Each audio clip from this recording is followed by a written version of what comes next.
Madame, salut monsieur, bonsoir. Il est donc clair que Gilbert Diendéré n'a jamais été libéré. C'est d'ailleurs ce qui est soutenu par le conseil militaire désormais au pouvoir au Burkina Faso et l'armée justement qui a commis un communiqué officiel que nous allons pratiquement proposer tout à l'heure avec la complicité de la régie. Mais on part d'abord par, dans le grand zoom, lancer directement ce sujet d'accueil avec vous. Drissa Mimenta, dites-nous un peu, est-ce que vous êtes au courant de ce que Gilbert Diendéré avait été libéré lors du coup d'État commis par Paul-Henri Sandaogo Damiba?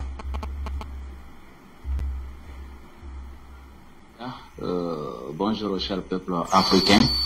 Encore je reprends, c'est toujours un plaisir pour moi de me retrouver ici sur cette chaîne qui ne cesse de se battre pour la liberté, pour l'indépendance et la souveraineté du peuple africain.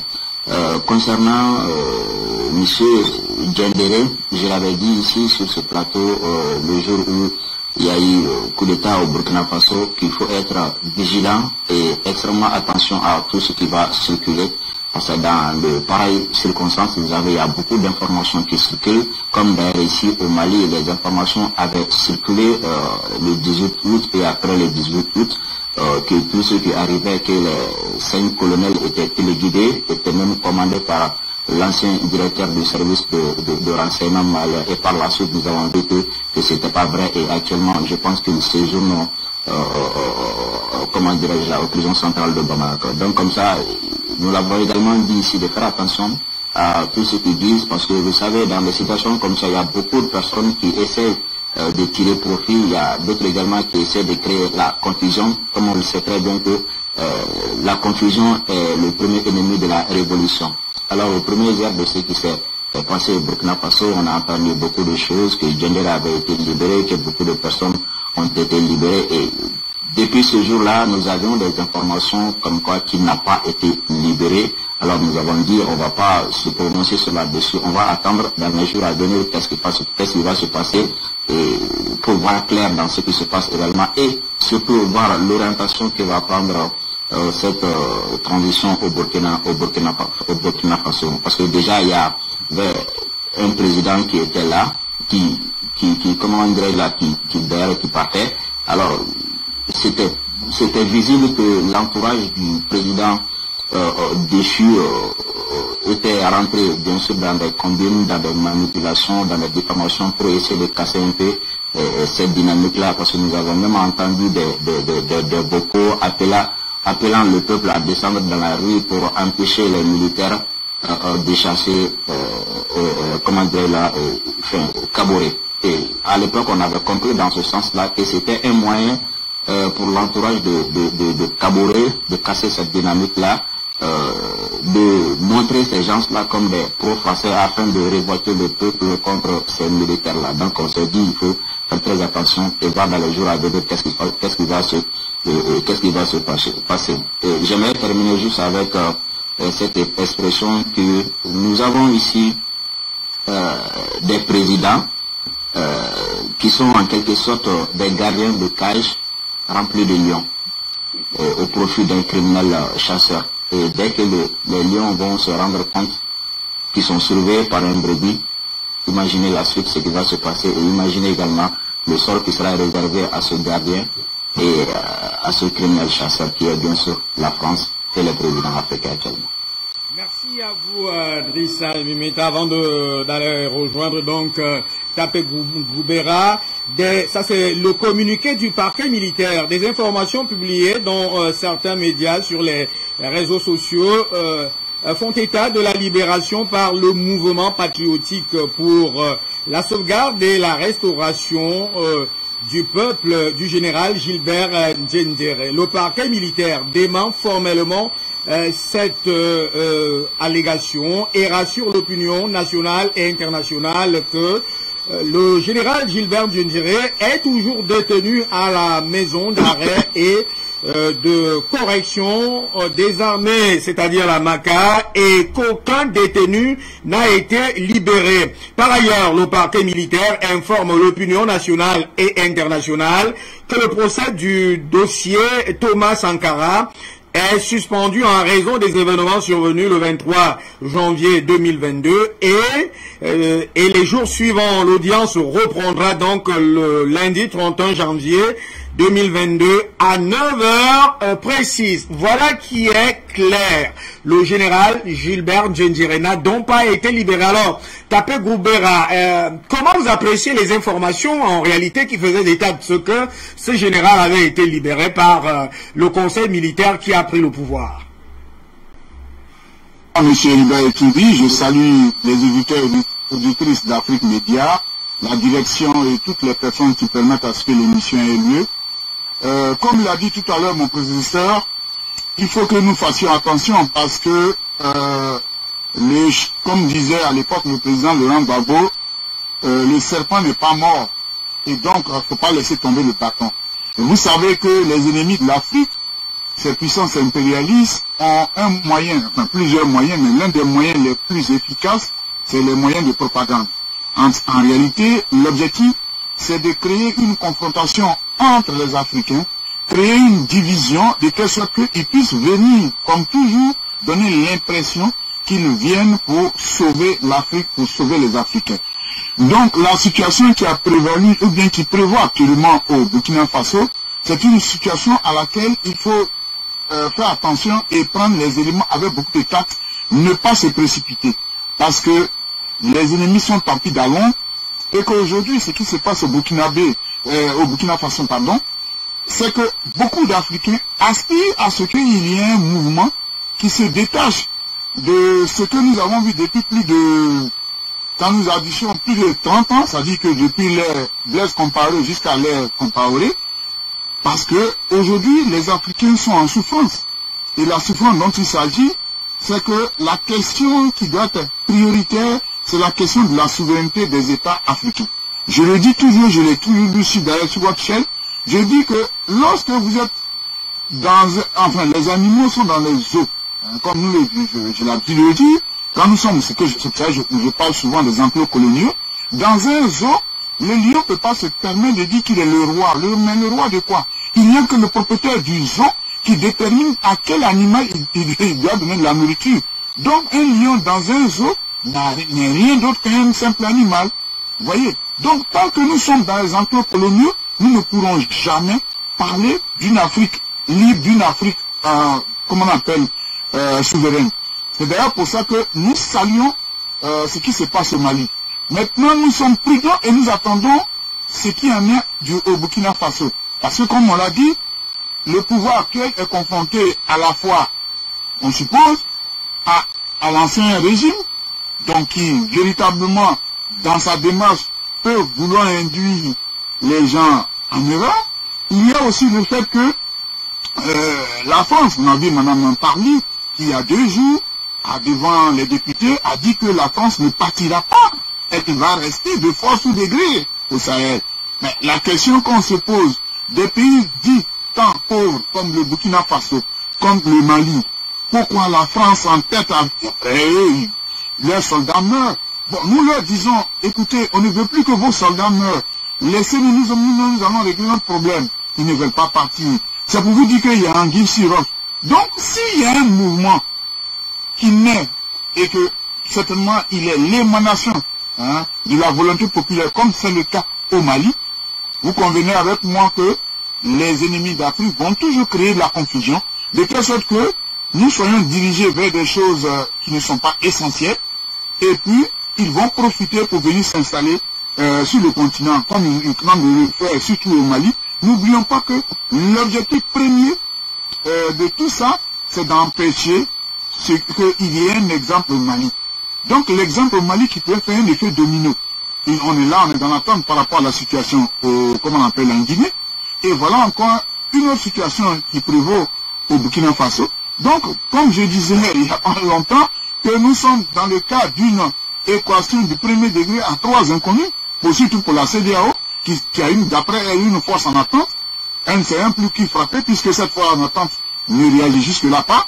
Donc vous convenez avec moi que c'est une situation assez confuse et nous demandons aux uns aux autres de garder la sérénité et nous faisons confiance aux dirigeants actuels de Burkina Faso et que nous pensons que leurs aspirations vont se diriger vers les peuples, les masses populaires qui n'aspirent qu'à une seule chose, c'est d'avoir la paix et la sécurité dans leur pays. Ça fait plus de 30 ans qu'on raconte n'importe quoi, que les Burkinabés meurent, que les Maliens meurent, que les Ivoiriens meurent, ainsi de suite, avec des soi-disant des programmes qui n'ont que des faits que des noms, Serval, Barkhane et autres. Mais sur le plan réel, les populations africaines sont en train de mourir. Est-ce que c'était un projet réel de détruire la population africaine? Parce que n'oublions pas que d'abord Nicolas Sarkozy, ensuite il y a M. Macron qui disait qu'il y a trop d'Africains. Est-ce que ce n'est pas une possibilité pour eux de décimer la population à travers ces groupes armés djihadistes qui pendant 10 ans, avec les moyens dont a disposé la France et tous ses alliés, n'avaient pas été capables de nous dire le nombre de groupes armés qui ont été tués et qui nous parlent de 50 morts. Mais qu'en est-il alors que chaque jour, il n'y a même pas 2 semaines, 50 Burkinabés sont tués et c'est grave. Voilà ce par lequel je voulais commencer dans mes propos liminaires.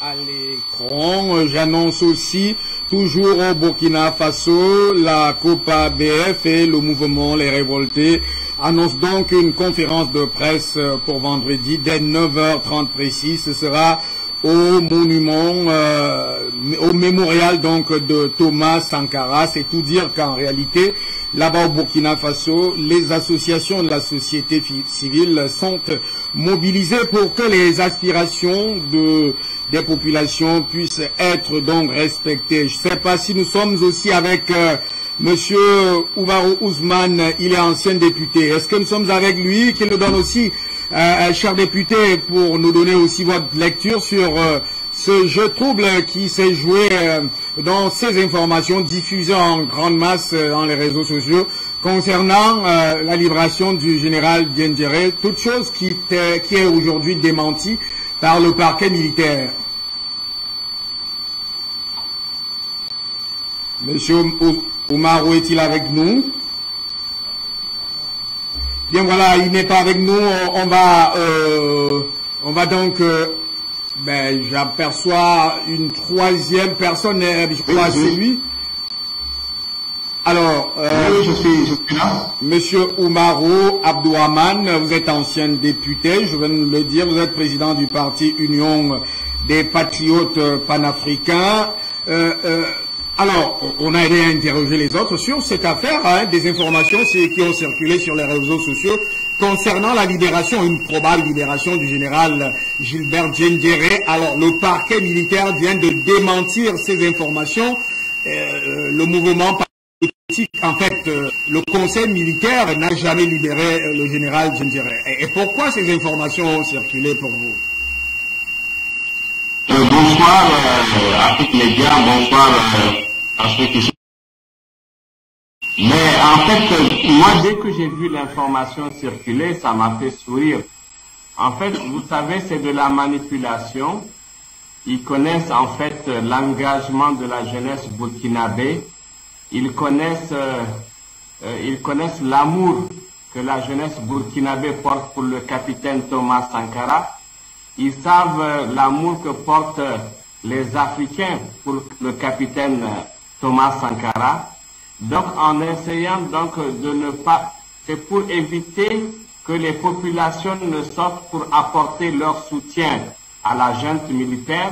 On diffuse des informations soi-disant que Diendéré est libéré, que peut-être même il serait avec les militaires qui sont arrivés au pouvoir. Donc ça va casser l'élan qu'il y aura derrière l'élan, c'est-à-dire que tous ceux qui auront envie de sortir pour apporter leur soutien aux militaires vont d'abord réfléchir à 2 fois, ils seront un peu glacés, ils seront un peu déçus pour dire que non, peut-être que c'est ceux qui sont impliqués peut-être dans l'assassinat de leur idole qui sont derrière ce coup d'État et donc la junte militaire n'aura pas un soutien populaire.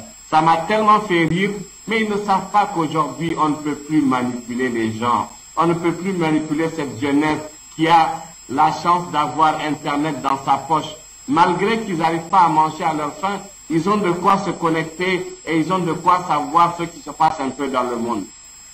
La libération donc de Diendéré, c'est juste pour éviter que la population du Burkina Faso, que les peuples africains se mobilisent comme un seul homme pour soutenir la junte militaire au Burkina, comme ce qu'on est en train de faire actuellement pour le peuple malien et pour le colonel Assimi Goïta. Donc il faut dissimuler donc cette fausse information pour dire que ceux qui sont arrivés au pouvoir sont peut-être avec l'ancien président Blaise Compaoré, ou bien pour dire que ceux qui sont arrivés au pouvoir sont avec ceux peut-être qui sont impliqués, entre guillemets, dans l'assassinat de Thomas Sankara. Donc voilà le but de cette information, qui est une fausse information. Le peuple burkinabé, la jeunesse burkinabé doit sortir pour soutenir la junte militaire du Burkina Faso, parce qu'aujourd'hui, c'est maintenant ou jamais. Nous sommes dans une phase de libération. Comme ça a commencé au Mali, il faut que les Burkinabés sortent pour soutenir ceux qui sont aujourd'hui arrivés au pouvoir, parce qu'ils sont arrivés au pouvoir, pas pour eux-mêmes, mais pour leur pays, pour le continent africain, pour une libération totale du continent. Donc, par rapport à cette information de Diendéré, tournons la page. Là, aujourd'hui, l'actualité, c'est quoi? C'est de se mobiliser pour faire une forte mobilisation qui va même peut-être être plus forte que celle que nous avons vue à Bamako pour soutenir la junte militaire au niveau de Burkina Faso, au niveau du pays des hommes intègres, au niveau du pays de Thomas Sankara. Voilà moi ce que je voulais dire par rapport à cette affaire. Et voilà ce qui est dit de vous, Oumarou Abdourahmane, ancien député, président d'un parti politique. D'ailleurs, je rappelle, et on sort par là pour aller fouiller ce que Mohamed Bazoum est en train de faire, où il se trouve. J'annonce qu'il y aura une conférence de presse au mémorial de Thomas Sankara. Ce sera vendredi le 28 janvier 2022 à 9h30 précise. Cette conférence est organisée par les associations de la société civile et la COPA-BS et les révoltés. Bien voilà, tapez Goubera. Pour vous, qui est Mohamed Bazoum? Mohamed Bazoum, c'est un homme lige de la France-Afrique. Ça, il n'y a pas de, comment on appelle, comme on dit, il n'y a pas de feu. Puisque nous savons que l'ancien président Youssoufou, avant de partir, a pris M. Bazoum par la main et il allait le présenter à M. Macron, en fait, pour qu'il soit accepté. Donc, c'est dans cette logique que nous avons vu M. Bazoum. C'est vrai que M. Bazoum, à l'époque, avait montré des prédispositions à être un peu en déphasage avec ce qui se passait au niveau de la France-Afrique sur le continent. Mais faisons attention entre des gens qui tiennent des propos de gauche ou bien des propos progressistes et qui ont un comportement en fait france-africain. Tel est le cas parce qu'il y a beaucoup de cas qui se sont produits devant nous et dont nous sommes contemporains. On sait que véritablement c'est souvent aussi une astuce pour des gens pour se faire remarquer. Je peux faire la même chose parce que demain je veux que la France me remarque, qu'elle me donne un poste, qu'elle me donne ce qu'elle veut. Donc, véritablement, on va dire à M. Goubera, en tout cas, c'est quelqu'un qui parle, qui est près de nous, mais en réalité, l'objectif, c'est de me faire remarquer. Parce que si j'ai une vision carriériste, si je veux que ma carrière réussisse, c'est ça. Et donc, on va dire, ah, c'est une personne qui a de l'opinion, qui parle sur Afrique Média, qui est écoutée, on va lui dire, parce que ce qu'il dit est quand même sensé, et donc nous allons le récupérer. Mais vous ne saurez pas, parce que vous êtes toujours resté dans la même démarche, en donnant l'impression de quelqu'un qui véritablement veut la libération du continent, alors que je m'inscris parmi ces Africains ennemis de l'Afrique. Et donc, véritablement, tel est le cas, son bras, comme je l'ai dit, on a pris son bras comme celui d'un écolier, ça a été fait par le président Youssoufou, et qui a été présenté à M. Macron, et à son retour, tout avait été bouclé, et puis il est passé avec ces élections. Il y a eu, on sait, des fraudes, mais vous savez, à partir du moment où les Occidentaux entérinent une élection, on ne va pas discuter puisque ce sont eux qui ont les moyens de communication et de propagande les plus diverses et les plus nombreux dans le monde. Hein, il suffit que la France dit, M. Hubert Etoundé, vous avez perdu, M. Goubera a gagné, vous allez faire quoi? On a vu l'exemple en Côte d'Ivoire. Nicolas Sarkozy a décidé que le gagnant c'était M. Hassan Draman Ouattara, contre comment on appelle, les institutions ivoiriennes. Comme dirait les gens, on est monté, on est descendu. Finalement, Alassane Ouattara a été imposé. On a vu aussi M. Alassane Ouattara venu faire un troisième mandat illégal. M. Macron est venu pour dire le cas de M. Alassane Ouattara est un cas particulier parce que ce monsieur, il a quand même, il était venu défendre, il était dans une situation exceptionnelle. Donc on peut le comprendre. Il est là au pouvoir. Vous voyez? Donc c'est la même chose avec M. Bazoum. M. Bazoum, pour moi, c'est un élément de la France-Afrique. La preuve, quand les populations se sont levées à un moment donné par rapport au convoi militaire, les militaires français ont tiré sur des Nigériens. Ce qui, logiquement, pour un chef d'État, devait faire l'objet d'une enquête. Mais cela n'a pas été. Bien au contraire, ce communiqué allait dans le sens, donnant l'impression que ce sont les Nigériens dans leur propre pays qui provoquaient les Français qui sont en réalité des intrus. Est-ce qu'on peut accepter que des Africains puissent venir ici dans ces pays occidentaux et puis avoir des trous ou bien des bases militaires? La France même qui a été aidée par les États-Unis en 1966, De Gaulle a demandé à ce que les bases militaires françaises, américaines, quittent le sol. La terre n'est pas tombée sur la tête des Français. Ça, c'était pourtant les Américains ont aidé les Français à se libérer du joug, comme on appelle, du nazi. Mais nous, lorsque nous demandons ça, nous avons des hommes libres comme M. Bazoum, comme à l'époque aussi M. Kaboré, pour permettre à ce que les Français puissent tirer, l'armée française puisse tirer sur, comment on appelle, nos populations. Malheureusement, donc M. Bazoum, au risque de me répéter, était un pion de la France-Afrique, parce que il a peut-être donné des signes extérieurs au départ, mais je pense que ce qu'il a fait, c'était une manière de se faire remarquer, de se faire accepter dans cette grande famille. Malheureusement, c'est au risque de sa vie, parce que la dynamique dans laquelle nous sommes inscrits maintenant, c'est une dynamique où les Africains sont déterminés à ce que la question essentielle et existentielle de la souveraineté soit mise au sens réel, en lui donner un contenu. Donc, nous voulons notre sécurité, mais notre sécurité passe d'abord dans un premier temps par notre souveraineté. La question des élections devient secondaire, parce que c'est ça, ce par lequel on nous a distraits. Surtout, rappelez-vous, en 1990, lorsqu'il y a eu ce mouvement populaire, pendant que les Africains se sont levés, qu'est-ce qui s'est passé? Au fameux, à la conférence de la Baule, qui a été une conférence de et qui malheureusement, beaucoup de soi-disant intellectuels africains ont pris ça comme un élément de libération. Bien au contraire, la conférence de la Baule a été le lien de stopper l'évolution des masses populaires. Parce que c'est après ça, les dictateurs qui étaient à la solde de la France sont venus multiplier des partis. On a vu au Togo plus de 100 partis, en Côte d'Ivoire, ainsi de suite. De telle sorte qu'ils ont pu s'accaparer du mouvement populaire. C'est la même chose que je dis qui se passe. Décidément, Mohamed Bazoum, c'est un homme lige, c'est un homme en réalité, c'est un écolier qui a été tenu comme ça par la main, tenu par la main par Mohamed Youssouf, qui est son prédécesseur, vers Emmanuel Macron, Drissa Mementa.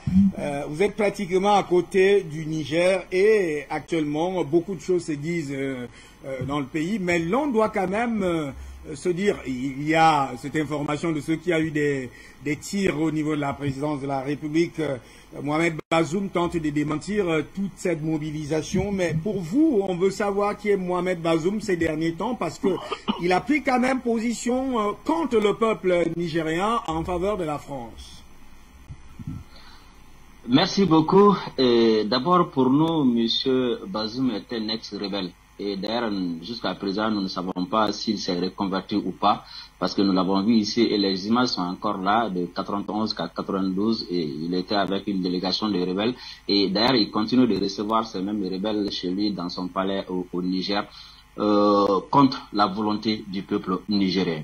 Et excusez-moi du terme, pour nous également, M. Bazoum est un brebis qui a été recruté par la France pour surveiller pour surveiller des lions, moyennant protection et moyennant autre chose. Parce que Bazoum est là aujourd'hui. Comme vous le savez, pendant l'esclavage, il y avait des Noirs qui étaient recrutés, on leur faisait un peu de faveur, qui avaient qui avait comme mission de surveiller les autres noirs, de les torturer, de les maintenir dans l'esclavage au profit du maître. Et à chaque fois que les noirs essayaient de réclamer quelque chose, c'était ces maîtres noirs-là qui étaient là en charge, qui venaient les persécuter tout simplement pour bénéficier des faveurs du maître et autres. Vous savez, pour nous, Bazoum, c'est ce qui aujourd'hui, d'ailleurs, j'aimerais pas être à sa place ni dans sa tête, parce que je ne sais pas actuellement ce qui se passe, parce que vous savez, actuellement, c'est chaud, malgré les démentis autres là. Aujourd'hui, le peuple africain a compris, et aujourd'hui, le peuple africain est éveillé. Vous savez, aujourd'hui, on ne peut plus maintenir les gens comme ça dans l'esclavage, on ne peut plus maintenir les gens dans la dépendance totale. Les gens ont compris, les gens voient tout circule sur la place publique aujourd'hui. Ce qui s'est passé au Mali, ce qui s'est passé en Guinée-Conakry, ce qui se passe également au Burkina. Donc tous les chefs d'État qui ne sont pas là pour le peuple, qui se battent pas pour l'intérêt du peuple, forcément ils vont partir et forcément ils vont avoir peur parce que tout simplement le peuple ne va pas les laisser. Et d'ailleurs je suis très content des propos du frère nigérien qui est là aujourd'hui. Je suis très content de la future mobilisation qui va venir dans les jours à venir. Je dirais tout simplement que Bazoum est un président dont les jours sont comptés, parce qu'aujourd'hui ça ne peut plus continuer d'être à la tête d'un pays africain et de servir les intérêts de la France. Ça, ce n'est plus possible, ça ne va plus continuer. Et Bazoum est là aujourd'hui, il ne sert que ça. Parce qu'il pense que s'il se met au service de la France va le protéger au détriment de tout. Il a muselé combien de fois le peuple nigérien, les gens ne peuvent pas sortir, les gens ne peuvent pas manifester, les gens ne peuvent pas s'exprimer, les gens ne peuvent rien faire. Il est là à chaque fois que les gens veulent manifester leur mécontentement, il est là, les muselés et autres là. Et récemment, j'ai vu une lettre qui m'a fait un peu rire, mais bon, comme déjà, il voit ce qui se passe à côté, je pense qu'il n'y a plus d'issue pour lui. Idrissa Bimenta qui nous parle ainsi depuis Bamako. Oumarou, ancien député, vous êtes aussi avec nous. Vous avez dit chapitre clos pratiquement au Burkina Faso pour ceux qui veulent agir par instrumentalisation pour démobiliser le peuple. Mais au Niger, quand même, il y a des choses qui ne sont pas claires. Le peuple est en train de se mobiliser. On a vu comment ce peuple nigérien avait bloqué le convoi militaire. Aujourd'hui, il est dit, des informations qui semblaient dire que Bazoum ne loge plus à la présidence de la République. Lui-même vient de démentir. En réalité, qui est Bazoum dans son narratif et dans ses actions, qu'elles soient lointaines ou qu'elles soient récentes, vis-à-vis de son propre peuple? Bon, moi, ce que je peux dire... D'abord, par rapport à cette information qui nous fait au palais, bon, moi, je pense que c'est des rumeurs qui ont un peu circulé un peu partout.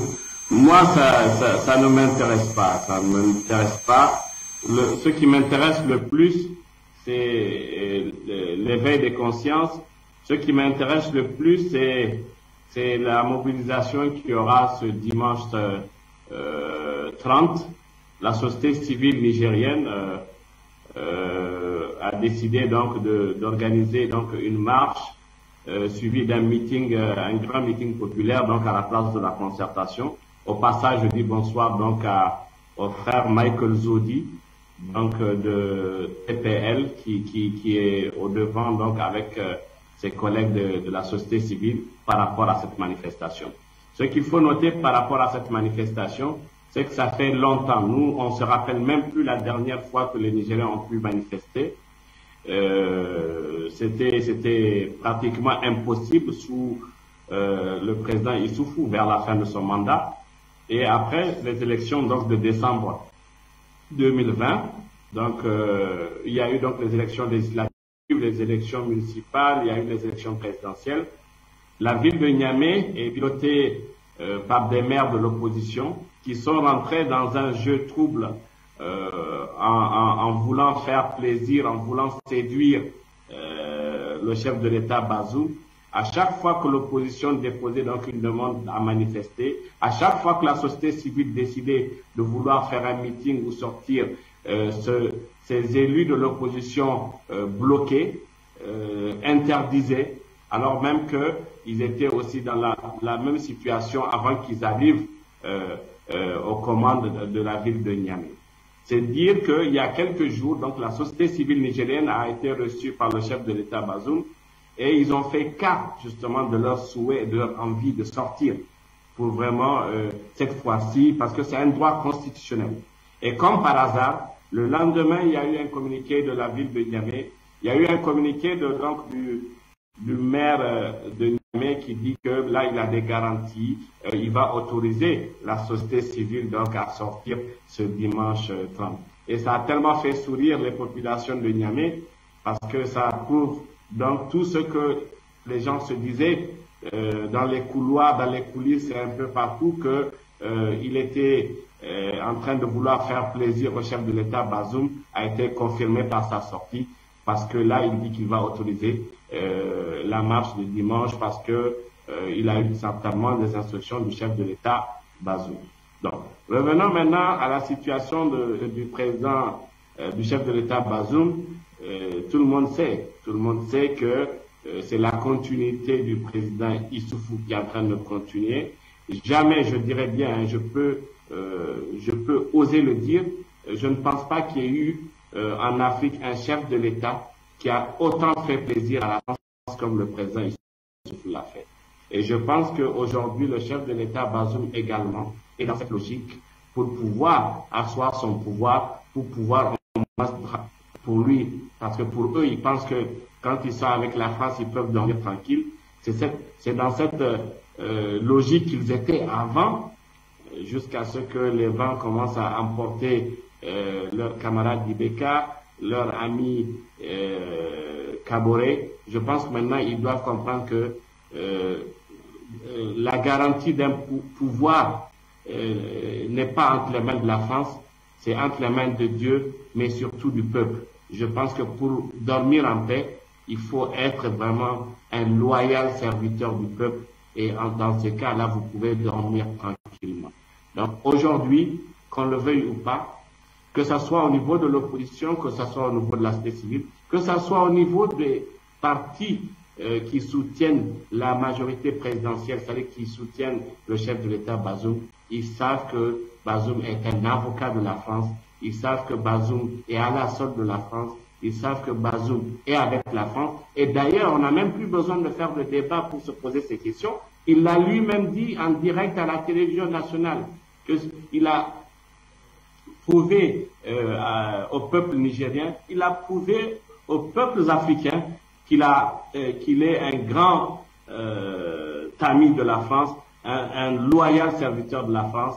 Et je pense que c'est dans un esprit de pouvoir asseoir son pouvoir. Parce que si vous vous rappelez bien, à chaque fois que le président Macron a l'occasion de parler du Niger, il demande même aux conférenciers d'applaudir le président Issoufou qui a réussi quelque chose d'extraordinaire, la passation de pouvoir pacifiquement à son frère Bazoum. Et la dernière fois, où je pense que c'était il y a quelques mois, il a glissé un petit mot qui a choqué même les partisans du président Bazoum, parce qu'il disait que Bazoum est issu d'une minorité et que c'était pas évident d'arriver au pouvoir parce que Bazoum est arabe.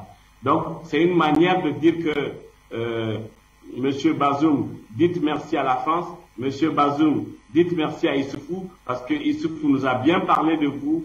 Bazoum, Monsieur Issoufou nous a vraiment promis que vous avez opté pour la continuité, que vous allez faire comme lui, vous allez nous servir loyalement. Donc, à chaque fois que Macron rappelle cela me fait sourire, mais je pense que les gens sont déconnectés des réalités des pays. Je pense que c'est plus ce qui se passe au niveau des peuples, ce n'est plus ce qui se passe au niveau des populations. Sincèrement, aujourd'hui, la France ne peut rien garantir à un chef d'État. Si vous voulez vraiment garantir vos pouvoirs, je parle des chefs d'État, alors servez loyalement vos peuples et vous pouvez alors dormir tranquillement. Donc voilà ce que je peux dire par rapport au chef. Merci à vous, Oumaro. Abdouhamane, c'est une très bonne lecture. Mais à vous trois, je vais vous poser la question de savoir quels sont les objectifs ou quels pourraient être les objectifs de la manifestation de dimanche, est-ce que le peuple nigérian est encore en phase avec Mohamed Bazoum, Drissa Mimenta? En fait, c'est à moi de parler ou bien?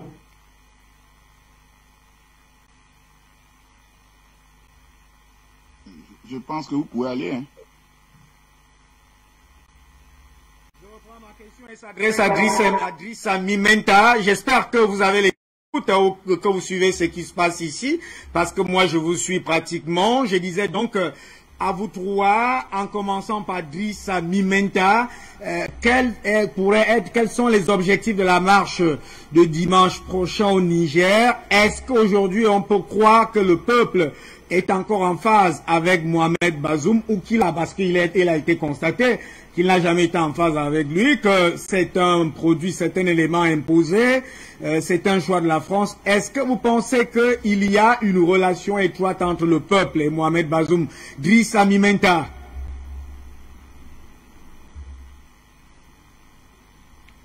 Activez votre micro, cher monsieur. Je pense que déjà le frère nigérien est là, il est bien placé, mais à ce que nous voyons aujourd'hui, s'il était en phase avec son peuple, on allait voir beaucoup de choses. On allait voir des manifestations en sa faveur, on allait voir les gens le défendre, on allait même voir beaucoup de choses pour lui, comme ce qui se passe ailleurs. Aujourd'hui, il n'est un secret pour personne qu'il avait tout fait pour museler cette société-là, qu'il avait tout fait pour museler ce peuple-là. Le frère le disait tout à l'heure. Moi-même, je me rappelle, on voyait des images à chaque fois que les gens voulaient sortir. C'était interdiction, interdiction, interdiction. Deuxièmement, un président aujourd'hui ne peut pas être avec son peuple tant qu'il est aux ordres d'un autre pays, tant qu'il est aux ordres d'une autre puissance. Regardez aujourd'hui tout ce qui se passe à travers le monde. Nous savons très bien que l'Afrique va toujours se sentir mal. L'Afrique va toujours se sentir mal tant que la France se sent bien chez nous. L'Afrique va toujours se sentir mal tant que l'Occident se sentira bien chez nous. Et comment être en phase avec son peuple? Un président qui est au service de l'Occident, un président qui est au service d'un autre pays, un président qui accepte que des militaires d'un autre pays viennent tirer chez lui sur son propre les assassiner, les tuer, les blesser et après rien ne se passe après. Comment est-ce que ce président peut être, le peuple peut être avec ce président qui laisse son palais, qui laisse son pays pour aller s'asseoir aux côtés d'un autre président lors des sommets pour parler de son pays, pour parler de l'Afrique? Comment est-ce que le peuple peut être avec ce président-là? Et comment est-ce que le peuple peut être avec ce président qui a montré au monde entier qu'il est porte-parole d'un autre pays, qui a montré au monde entier qu'il est défenseur d'un autre pays, qu'il a montré au monde entier qu'il est là aux missions pour faire plaisir à un autre pays? D'ailleurs, c'était très facile pour Bazoum et d'ailleurs même pour Mamadou Issoufou, parce que je me rappelle très bien, Mamadou Issoufou l'a dit ici, il a dit ici à Bamako que toutes les attaques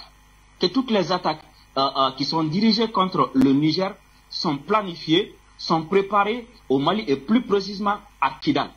Et tout le monde sait ici aujourd'hui que Kidal est sous protection de la France. Et tout le monde sait aujourd'hui que Kidal est dirigé par des rebelles qui sont protégés par la France. Et nous, à l'époque, nous avions pensé que Mamadou Bazoum allait soutenir l'État malien, Mamadou Issoufou allait tout faire pour que l'État malien puisse récupérer, puisse avoir le contrôle total sur Kidal. Mais malheureusement, après l'avoir dit ici à Bamako, et une fois à Paris, il a arrêté de dire ça. Et lorsque également Mamadou Bazoum est venu au pouvoir, qu'est-ce qu'il a dit? Il a dit qu'il va tout mettre, tout faire peser de tout son poids pour que l'accord qui est tant contesté à Bamako, l'accord qui est tant contesté par le peuple malien, qui va peser de tout son poids, qui va mettre sa diplomatie en marche pour faire appliquer cet accord-là. Alors que nous savons bel et bien que ces accords-là n'arrangent que des rebelles, ces accords-là n'arrangent que des terroristes qui attaquent le Niger, qui attaquent le Mali, qui attaquent le Burkina. Alors comment est-ce qu'un peuple peut être d'accord avec quelqu'un qui soutient les gens qui l'attaquent? Comment est-ce qu'un peuple peut être d'accord avec ça? Lorsque un président de la République, président d'un pays qui est persécuté, d'un pays dont les ressources sont volées, président d'un pays qui contient autant d'uranium, laisser ça aux mains de la France, laisser ça aux mains des puissances étrangères, et que le peuple qui veut se lever, réclamer leurs droits, réclamer leurs dûs, et que vous êtes là à les empêcher de parler, et que vous êtes là à les persécuter, et que vous êtes là même lorsque l'Afrique tout entière se lève pour son indépendance, et que l'Afrique tout entière se lève pour sa souveraineté. Au lieu d'accompagner ce peuple-là, au lieu d'être avec ce peuple-là, vous dites non à ce peuple, et vous allez vous ranger du côté de l'oppresseur, et vous allez vous ranger du côté de celui qui est là, du pays qui est là à voler, du pays qui est là à manquer du respect. Comment dirais-je là, comment est-ce que un peuple peut être avec un président comme ça? C'est impossible. Merci à vous, Drissa Mimeta. Le peuple malien est en déphasage donc avec Mohamed Bazoum, si l'on en croit tout ce que vous venez de citer là.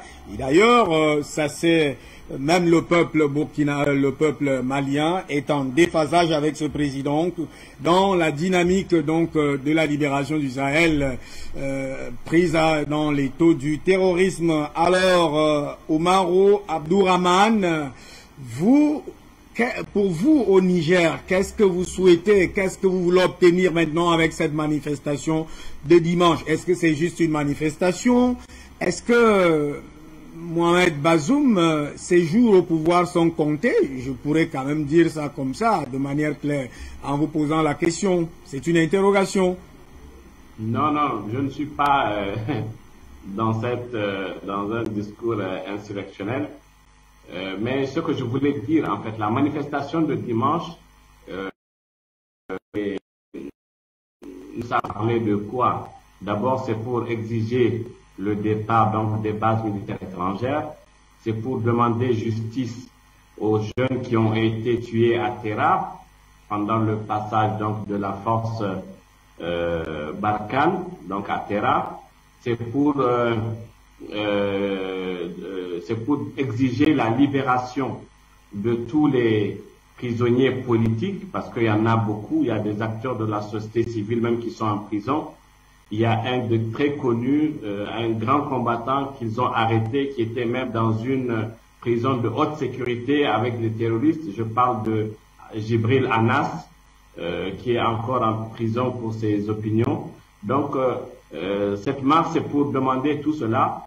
Et il y aura aussi le soutien au peuple malien, qui est mentionné dans la déclaration de cette manifestation.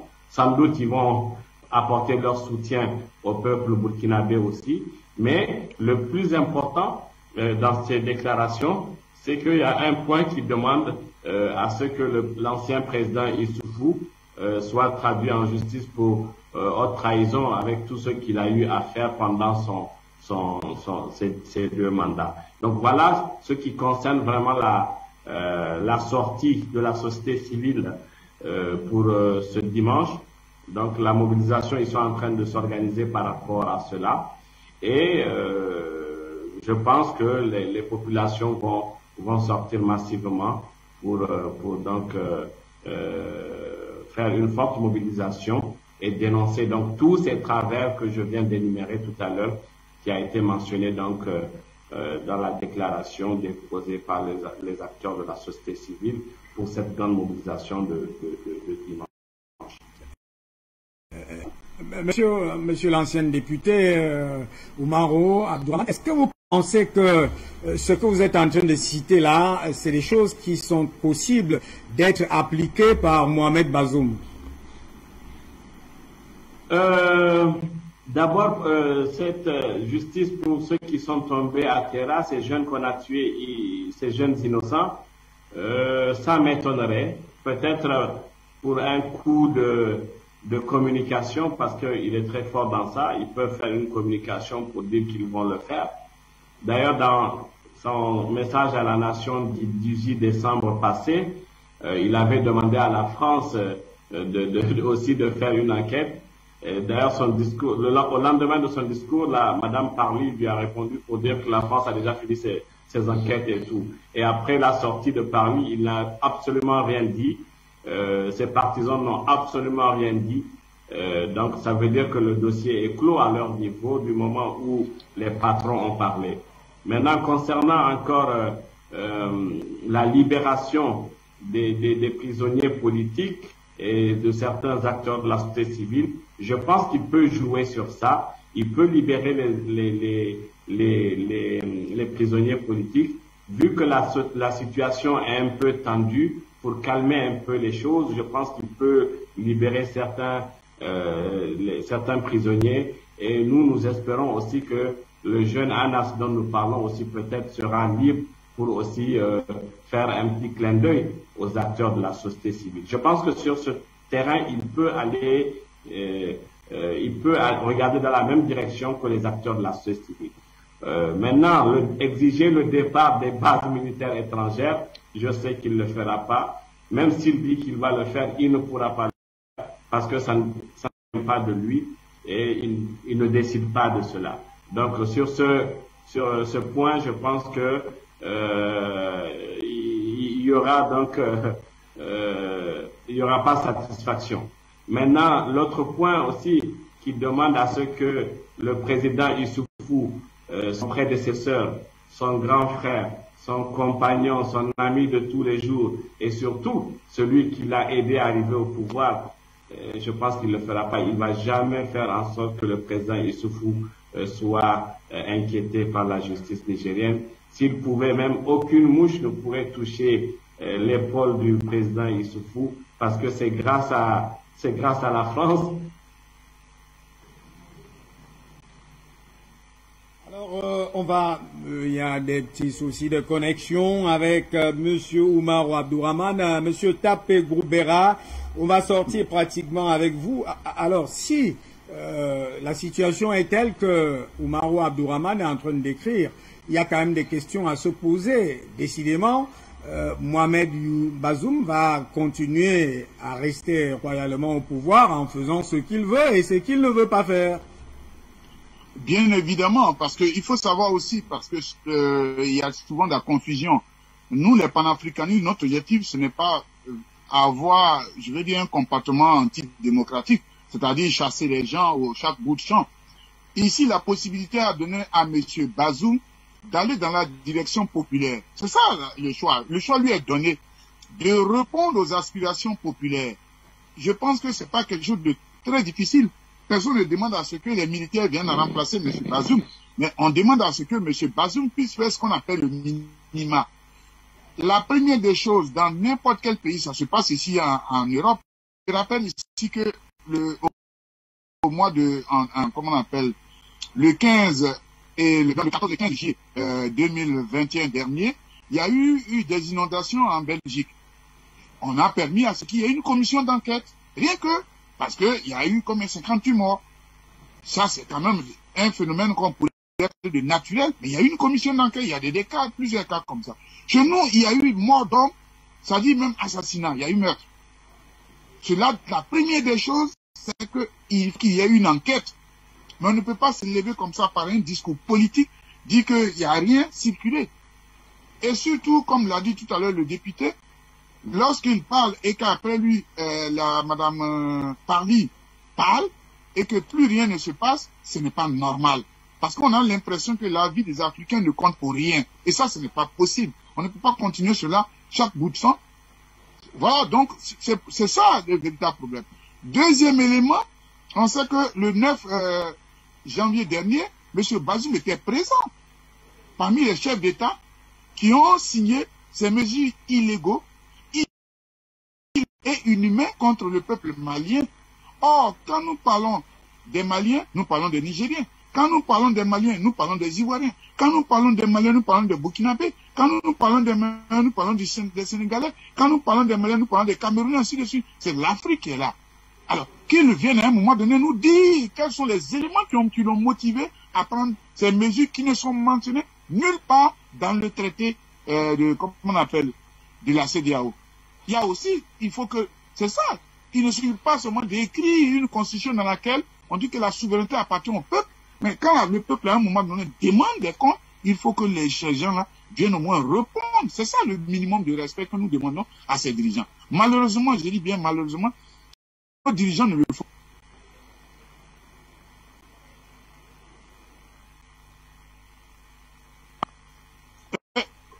Il peut sortir des groupes paramilitaires ou bien des militaires qui peuvent alors intenter. Mais comme on le dit, nous, je pense, nous, panafricains et les membres de la société civile, notre objectif, c'est d'amener ces...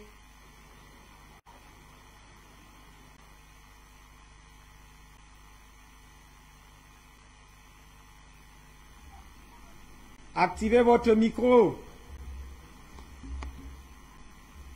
Je ne pense pas que M. Bazoum soit aussi fermé. Et nous pensons que si cette possibilité est donnée de permettre à ce que la société civile puisse sortir, c'est quand même deux coups.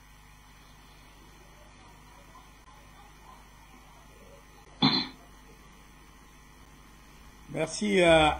Peut-être des difficultés avec votre micro qui se referme pratiquement. Mais puisque nous parlons du Niger, on va boucler cette édition en donnant la parole à M. Oumarou Abdourahmane, qui est député. J'aimerais ajouter avant de revenir à vous, Drissa Mimenta. Alors, voilà, monsieur le député, c'est pas une volonté insurrectionnelle, encore moins, comme venait de le dire Tapé Goubera, de pouvoir faire en sorte que l'armée vienne remplacer les chefs d'État, mais c'est quand même les aspirations du peuple.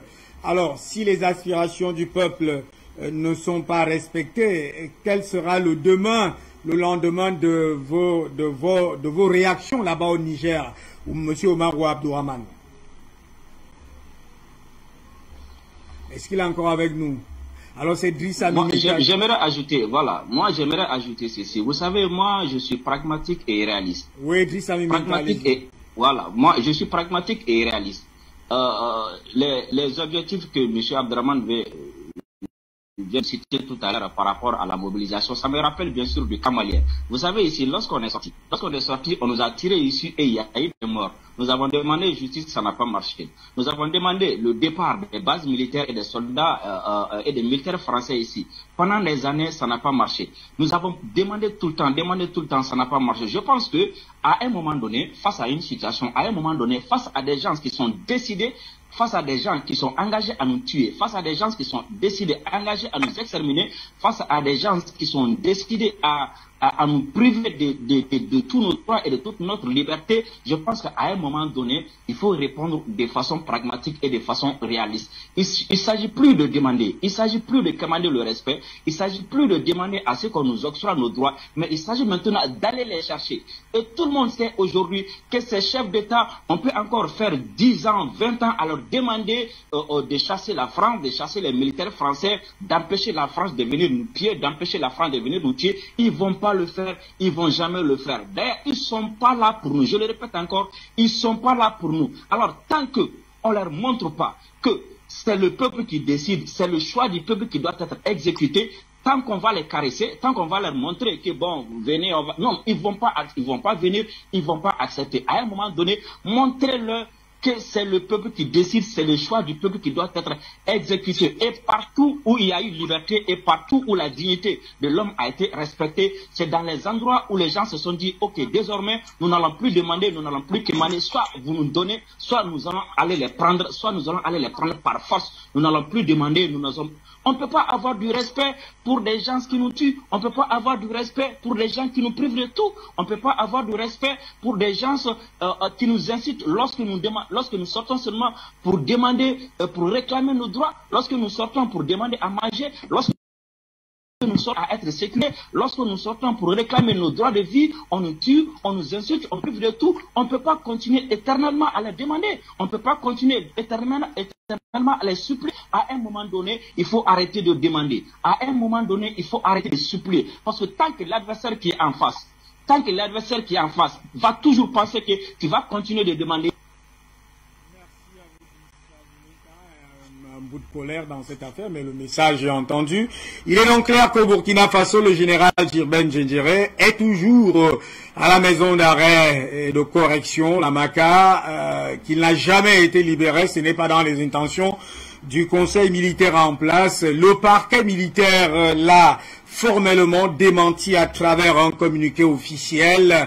Il est donc clair aussi que Mohamed Bazoum serait probablement dans son palais, qu'il y a une grande manifestation, mobilisation du peuple qui se prépare pour dimanche prochain avec des revendications sur la table. Mais alors, questionnement, puisque Mohamed Bazoum pourrait, comme le dit l'ancien député Oumarou Abdourahmane pourrait avoir le loisir de choisir sur ce qu'il doit agir au travers de ces revendications qui sont sur la feuille de route des manifestants de dimanche prochain. On se pose la question de savoir où sera la souveraineté du peuple dans cette affaire lorsque Mohamed Bazoum continuera toujours à choisir, puisque s'il choisit, il va toujours choisir en fonction de ses mentors, c'est-à-dire Mohamed Youssouf, qu'il a amené comme un écolier dans la maison d'Emmanuel Macron. Il choisira donc toujours selon le Quai d'Orsay et l'Élysée. Et ce que le peuple africain, les peuples dignes, libres et qui aspirent à la liberté et à l'indépendance ne veulent plus. En tout cas, ça nous permet d'ouvrir encore le débat et de rester dans l'observation de ce qui va se passer d'ici à dimanche prochain, que ce soit au Burkina Faso ou au Niger. Madame, salut, monsieur, bonsoir, c'était Appel sur le continent, Afrique Média, le monde, c'est nous.